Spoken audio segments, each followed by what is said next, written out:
Between Americans, starring Orson Welles.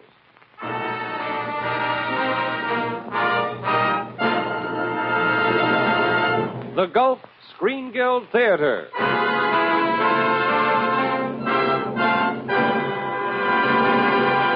The Gulf Oil Companies and your good Gulf dealer are proud to present a dramatic picture of this, our America. Here is your host, Roger Pryor, to tell you about it.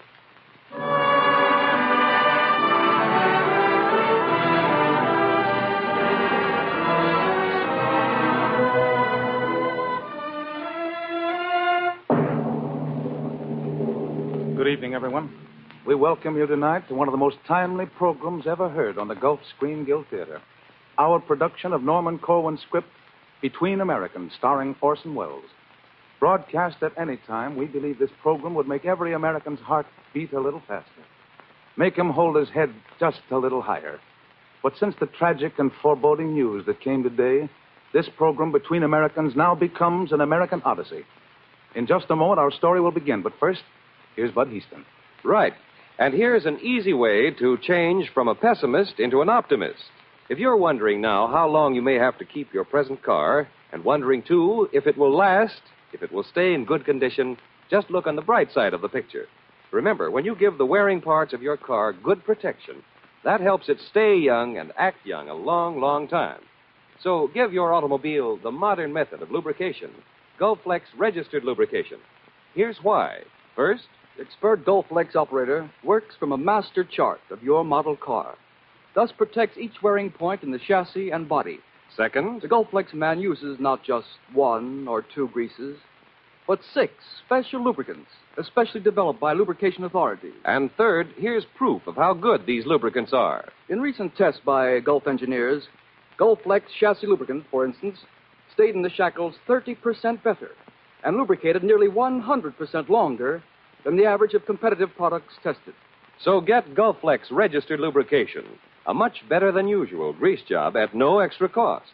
Remember, too, that your good Gulf dealer is also ready with splendid motor oils and gasolines, such as Gulf No-Nox gasoline, the extra value gasoline that has been especially designed to stop harmful pounding and hammering inside your engine. Make it a habit to stop regularly at your neighborhood good Gulf dealers, your headquarters for making your car last longer. And now, Oscar Bradley's music introduces Orson Welles, who will talk Between Americans.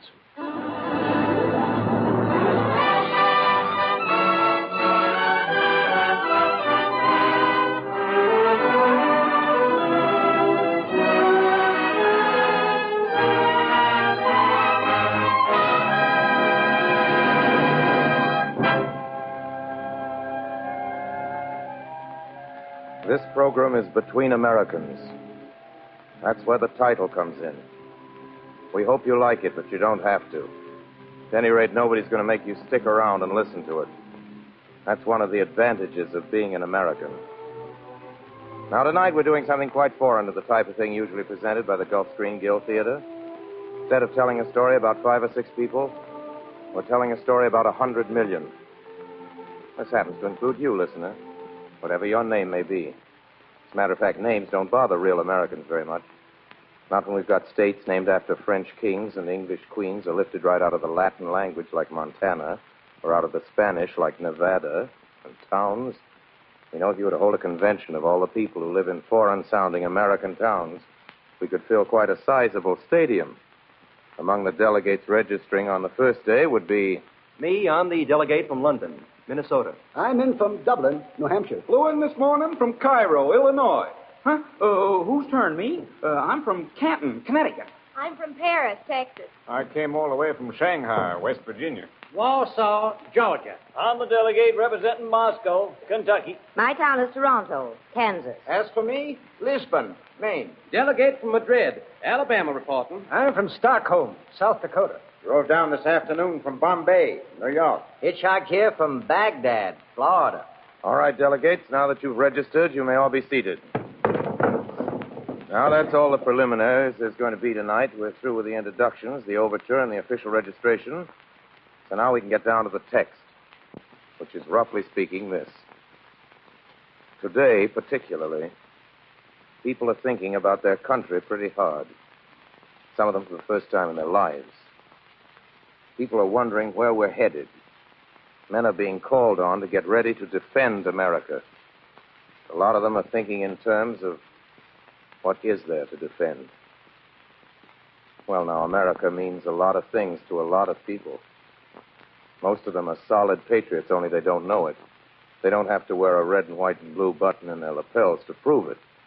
They don't have to agree with or even listen to people like this. My fellow citizens, in this great state of Cleveland plethora, we can picture dog squirtle your taxes. Our great country is cribbly bolted up and can wackle tabblewick, and your Langanoi Rillera, Harrington forever! We got a good hunch most people prefer the quiet kind of speaker. Like the fellow who got up on a platform in a Pennsylvania town one day and said, "The world will little note, nor long remember what we say here." That was the Gettysburg Address he was referring to. As a matter of fact, he didn't get such good reviews the next morning. Take, for example, the write-up he got in the Harrisburg Patriot. We pass over the silly remarks of the president. For the credit of the nation, we are willing that they shall no more be repeated and thought of. If you think that's bad, listen to what the Chicago Times had to say. The cheek of every American must tingle with shame as he reads the silly, flat, and dishwatery utterances of the man who has to be pointed out to intelligent foreigners as the President of the United States. Of course, the rival paper in Chicago took the opposite point of view. Rival papers often do. The remarks of President Lincoln will live among the annals of man. That paper gave it 4 stars, and they were right. The Gettysburg Address did survive. But that business of calling a president a ham is really something to be proud of. I mean, the right to print a piece saying a president makes a sound like dishwater. Nobody dragged the editors off to jail, even if they were wrong. That's important. Comes under the heading of free press. As soon as anybody starts gagging the press, any press, watch out. Americans don't like that. And by the way, we got a nerve to be calling ourselves Americans all the time when we're really only United Staters. We're a little selfish about that. It's America down there in Chile, too. All the way down the spine of the Andes. If any of you folks are hearing this down around Mexico or Honduras or Salvador or Argentina, or even if you're an Eskimo in the Arctic, we hope you'll overlook our calling ourselves Americans as though we were the only ones in the hemisphere. We do that just because it's so much easier to say than anything else, and also because it sounds so good. And by the way, before we leave the subject, what about the original American? The Indians? There's a forgotten race for you. How about the Indian on the nickel and the buffalo who roamed the back of the great American jit? Seems a shame. No 2 ways about it. We have forgotten those 100% Americans who went down to quarantine to meet the Mayflower. We don't see them around in person very much these days. But their ghosts are still with us. Maybe the red men are forgotten. Maybe not. But between you and us, it's said that near Boonesboro, Kentucky, on certain nights in November, by the light of the waning moon, some very peculiar ghost meetings go on in the woods south of the river. Also in certain parts of the Alleghenies, between the hours of sundown and the coming of the morning mist. Yes. If you happen to be listening to this in a car, driving along Highway 99 in Wyoming, that man you passed walking down the road a few miles back wasn't a man at all.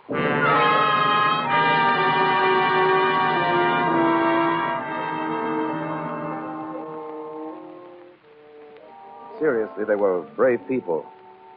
The Indians fought a losing fight against great odds. Wanted nothing more than to keep their land and their way of life. Fighting the fight so many people of all races have had to fight since. The fight to keep free and independent. The fight to stop men from the outside who want to civilize somebody their way. You ever asked yourself what America means to you?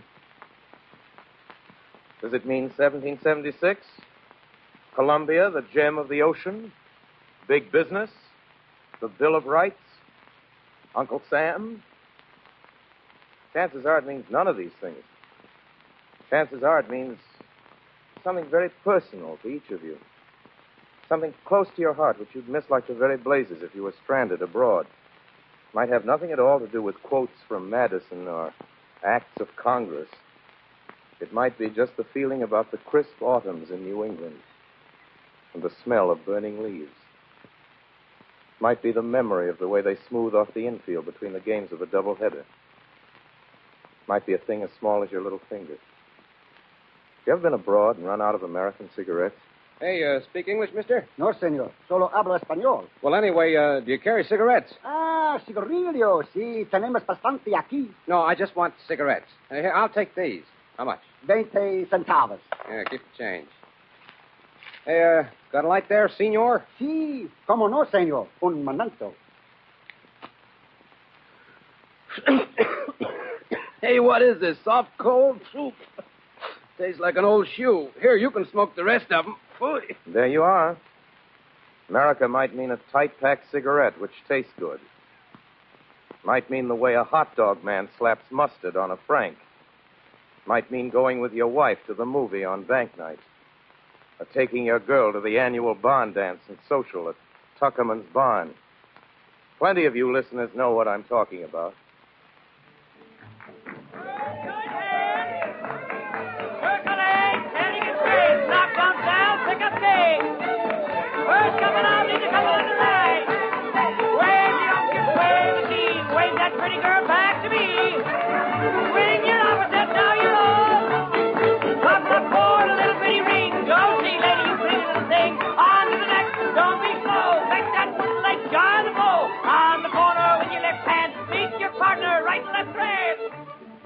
You hear people speak of home defense? This is the home to be defended. The square dance down the Glen a piece, in old man Tuckerman's barn. This is the America of all the couples dancing there tonight. That's what the nation means to Butch and Fred and Jenny and Elvira. And this is America to all the boys and girls from Malvern County and their folks at home waiting for them. What do you suppose America means to that auto repair man in the grease-cake dungarees who works in the garage in the corner of Willow and Elm Street? It means, quite likely, crawling under the 1936 Buick and dragging an electric light bulb on a long extension after him. Hey, Joe, hand me that wrench. What wrench? The wrench at your feet. I got to finish this apprentice job. Why don't he sell that jalopy and get a new boat? Hey, you want to talk us out of business? As long as he keeps his car, we get a repair job once in a while. Yeah, guess you're right. Sure. That's America to Pete and Joe. Piston job, transmission job, valve job, jack it up, change the tire. New fan belt, check the pump. On Saturday night, take the girl down to Joyland Dance Park. Means repairs to those boys and cans of oil and carburetor mixtures. And to Jack Prentice, who owns the Buick that Pete is fixing and who lives down on the beach near the Coast Guard station, America means the sound and the sight and the smell of high tide under the full moon, with occasionally the melancholy note of the bellboy drifting up when the wind's blowing in from the ship channel. Means the age-old sound of the sea. The same sound folks are hearing this very minute up around Penobscot Bay and Winthrop Beach and Chincoteague Inlet down by Calabogue Sound and on Boca Chica and then clean over to the other coast by Guadalupe, Carmel. Yes. Wind and wave and sand and rock and riptide and undertow. That's America to Jack Prentice and the hundreds of thousands of folks settled on the coastlines between Eastport and Key West, Point Isabel and Birch Bay. America is all things to all the people. Prairie to Nebraskans, coal to Scranton miners, cameras and raw celluloid to the picture boys in Hollywood, the stink of crude oil to the men who work the wells, relief checks to the unemployed, a mic and a stopwatch to a radio production man, a BMT Express to Brooklyn office workers. Sure, that's the way it goes. Or isn't it? What does this country mean to you? It might mean anything.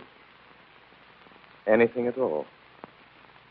It might mean a course in highfalutin poetry at Harvard. Today, gentlemen, we will consider the influence of Whitman on the development of poetry in America. And by 1870, after 12 years of incessant attack against squeamish over-refinements, Whitman really began to create an active distaste for literary affectation. Or else it might be an argument between two baseball fans as to which is the better team, the Yankees or the Red Sox. Yeah, but look! The Yanks are a bunch of old men and cripples. Yeah. They won't last. I tell you, they won't last. Well, it gets good and hot around the middle of July. Yeah. Wait till doubleheaders begin piling up. What are you talking? Listen, DeMayo's is having the best season he ever had. He's an old man, huh? Keller hitting a dozen homers. I'd like to be a cripple like that. New home run record for the club. Won't last, huh? Who's the Red Sox got as good as DeMayo's? Name one guy. Name one. I'll name two. Ted Williams. Oh, a good hitter. No getting away from that. But you say he's better than DeMayo's? Pitching. Wait a minute. Do you say... Or it could be a poker game in Charlie Ferreter's law office upstairs over the 5 and 10 cent store on a rainy afternoon. Or a meeting of the Kiwanis Club in the Mansion House on Thursday. Or the news store. Or a great symphony concert sent out over everybody's air, playing the music of all the world's great composers, regardless of their race or nationality. For instance, something by a great German Jew named Mendelssohn. Something you couldn't play in certain countries on the other side.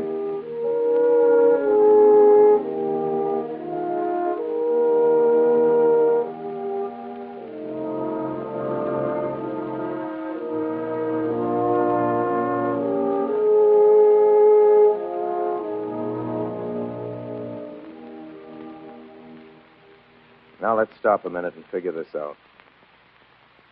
Is it an accident that makes just being a citizen in this comparatively young country so attractive to so many people? To the world's greatest skater from Norway? To the world's greatest mathematician from Germany? To the world's greatest orchestra conductor from Italy? Is it an accident that 1,000 million people all around the world would give everything they own to be in your shoes?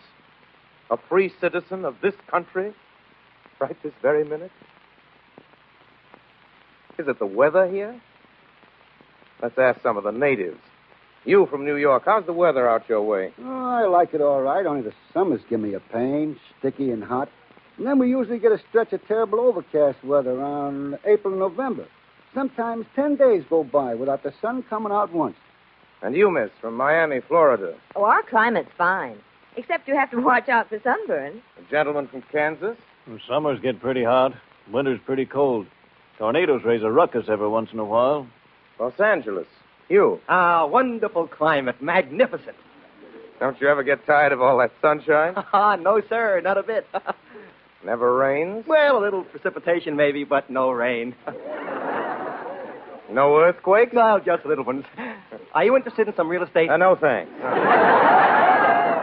And you from San Francisco, how about it there? Best climate in the world, top. Lots of sunshine? Lots. Lots of fog? Lots. All right. Then it's not the weather which makes us so attractive. Is it maybe our wine, women, and song?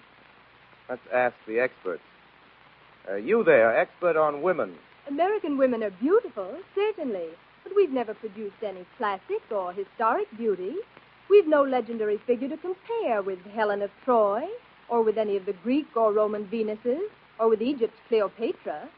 As far as fiction is concerned, we can offer nobody to stand up against Italy's Juliet, or Germany's Isolde, or France's Roxane. Certainly not Scarlett O'Hara. Certainly not. No, indeed. All right, that's fine. Thanks very much. Now, what about our wines? Is that what makes America so attractive from the outside looking in? How about it, wine expert? American wines are excellent, but then, of course, meaning no offense, have you ever heard of French champagne, Burgundy, Liebfraumilch? All right, thank you. Thank you. Can it be our song? Maestro. America can well be proud of its composers and of its wealth of folk music. But the fact of the matter is that we have yet to produce a single world-great symphony, whereas Finland has produced 7, Germany and Austria half 100, the Russians about 12, the French 2 or 3, England 2 or 3, Bohemia... Not song, then. Neither wine, women, nor song. So what is it, then?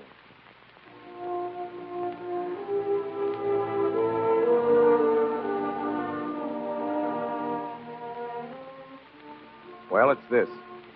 Come right down to it. It's the spectacle of nearly 150 million people trying to live up to the expectations of a handful of great men who lived and died 150 years ago. Men who were so fed up with the kind of government they'd been getting, they sat down and wrote a new constitution for themselves and their children. A democratic constitution that's been added to, but never been topped before or since. Congress shall make no law respecting an establishment of religion or prohibiting the free exercise thereof. Or abridging the freedom of speech or of the press. Or the right of the people peaceably to assemble and petition the government for a redress of grievances. No person shall be deprived of life, liberty, or property without due process of law. The right of trial by jury shall be preserved. Excessive bail shall not be required, nor excessive fines imposed, nor cruel and unusual punishments inflicted. Neither slavery nor involuntary servitude shall exist within the United States or any place subject to their jurisdiction. The right of the citizens of the United States to vote shall not be denied or abridged by the United States or by any state on account of race, color, or previous condition of servitude. Or on account of sex. Those are pretty good sentiments to be kept alive and flourishing in the world today. Of course, there are other things that makes our union a good one to belong to. It's a beautiful country, even though it has a lot of incorrigible badlands and corrigible slums. Aren't many countries have as much in them to look at and wonder about as this one. This can be a rather fierce country, too. Ever see the way its mountains frown down sometimes? Know what they're frowning at? Some rumors they heard about petty intrigue, about political bosses and shysters and fakers and grafters and men who make a business of gypping the people. Ever see the way the sky suddenly gets black and the thunder roars and the lightning starts throwing itself around? Ever see a storm whipping it up across the Great Lakes? That's how the American winds feel about anybody who denies anybody else a fair trial, or free speech, or the right to assemble, or the right to worship as one sees fit.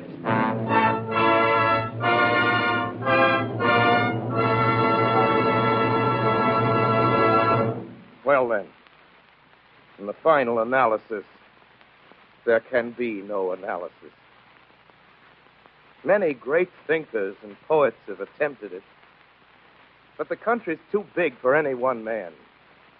There's Walt Whitman and Carl Sandburg and Tom Wolfe, and they all felt the magnitude and magnificence of the nation that got put together piece by piece like a jigsaw puzzle. They felt it and wrote about it in unforgettable ways. But still, it's bigger than any of them, or any of us. Whitman hit it on the nose when he said it was bigger than the president and the cabinet and the District of Columbia. It's not Park Avenue, or Broadway, or 42nd Street, or the Loop, or the Golden Triangle. It's other things. Many, many, many other things. Mill towns. Steel towns. Tobacco towns. Mining towns. Oil towns. Cotton towns. Farmhouses. Railroad sidings. Statues on the common. Tourist houses on the edge of town along the state highway. Swimming holes. Gas stations. Stores on Main Street. Kettles of sorghum molasses. Sunday papers. Season tickets to concerts. Auctioneers. Night courts. Radios, parades, toothpaste, shaving cream, dogs, cats, skyscrapers, subways, cornfields, offices, hotel rooms, airports, hospitals, factories... Oh, we could go on for weeks with this, never come any closer to a working definition of America, or to any real understanding of its total meaning. Look, how can you add up all the red and yellow neon signs, the smell of all the eggs and bacon frying in the morning, the bargain specials, the lessons learned, the cows let in from pasture, the mileage clocked up on automobile speedometers, the rainfall and the snowfall, and the wind drift. It's much too big for you, or me, or any of us who happen to stand alone or in small groups. It's much too great for any person or any party. Too much loved by all its people. Loved in spite of and because of its faults and virtues and its past mistakes and future promises. America is not a map, a poem, an almanac, a mural, a building in the heart of Washington. It's a territory possessed by people, possessed by an ideal.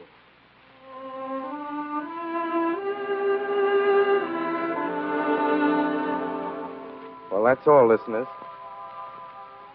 Just wanted to talk between Americans for a half hour of a Sunday evening. No big finish here. No brass section bringing down the curtain. Just a little music to follow a friendly little chat. Good night, Americans.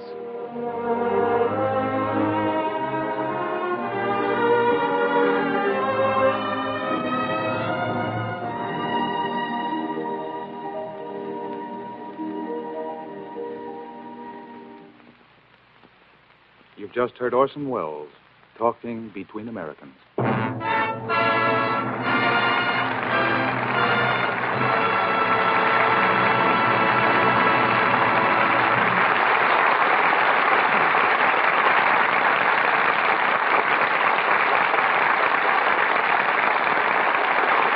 Ladies and gentlemen, Orson Welles has just spoken to you as one American to another. And incidentally, do you remember when Orson mentioned the hundreds of thousands of Americans working in those oil towns and gas stations? Well, those Americans make up a great industry that's a vital part of America, the oil industry. There are about 400,000 gasoline dealers helping traffic flow along the highways, making possible business trips, visits to your friends, the stores and movies, pleasant rides in the country. That's only part of the oil industry's contribution to making the American way of life the grand thing it is. And to keep it that way, to safeguard our way of life, well, the industry's helping there, too. It's supplying fuels and lubricants for factories busy turning out materials for our defense. In addition, the oil industry is supplying all the gas and oil needs of the Army, the Navy, and the Air Force. And for the vastly augmented Air Force planned in the future, Gulf and other oil companies are building enough 100-octane aviation fuel plants to take care of the increased demand. That's only a glimpse of what the oil industry, of which Gulf is a part, means today to the American people and the American way of life.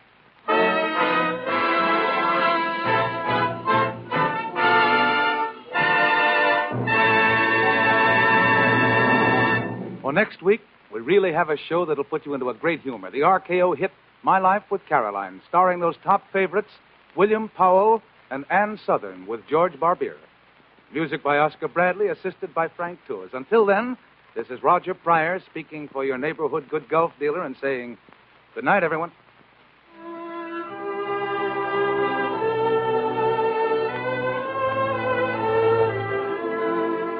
Orson Welles appeared tonight through the courtesy of Lady Esther and is currently making the magnificent ampersands at RKO.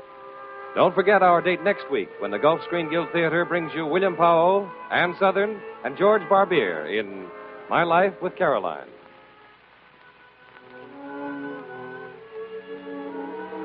Bud Hastings speaking. This is the Columbia Broadcasting System.